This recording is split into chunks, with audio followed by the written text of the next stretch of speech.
Shout out po sa Team Kasakay.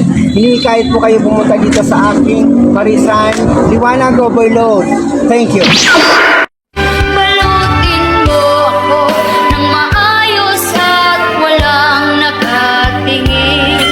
Huwag hayaang maubusan ng dessert at kakanin. Mabuti pa kaya'y ubusin mo at lahatin. At kapalit nito ang pag-i-LBM mo. Walang tigil. Yung ngiti. Tayo mo ngiti.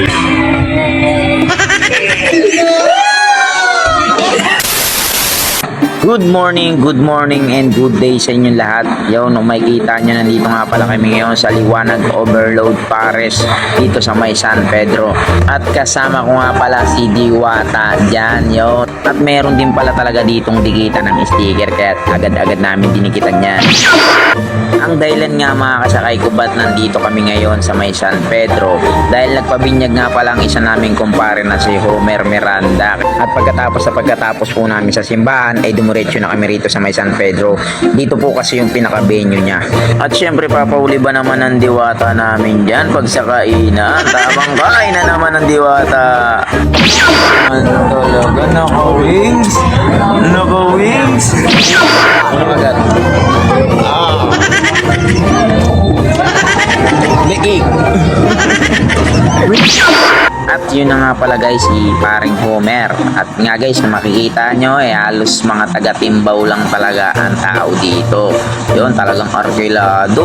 Talagang napakadaming tao at napakadaming nilong niya dyan guys. At agad-agad nga kaming bumaba ni Diwata para pasyalan ang Parisan ni Hiwaga Pares Overload. Yun, ayan kung makikita nyo, overload talaga yan guys. Sa mga hindi po pala nakakalam, yung kinainan pala namin kanina is nasa second floor po yun.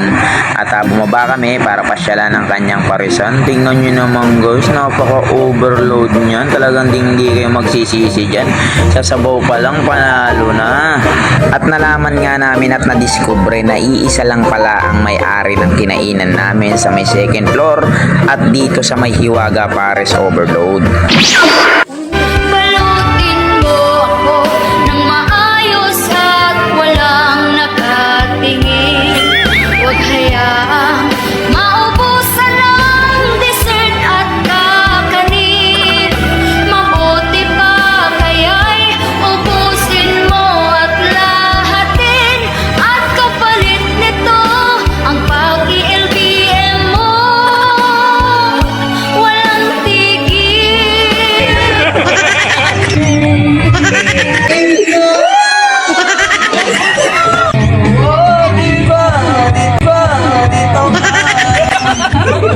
Shout out po sa Team Kasakay.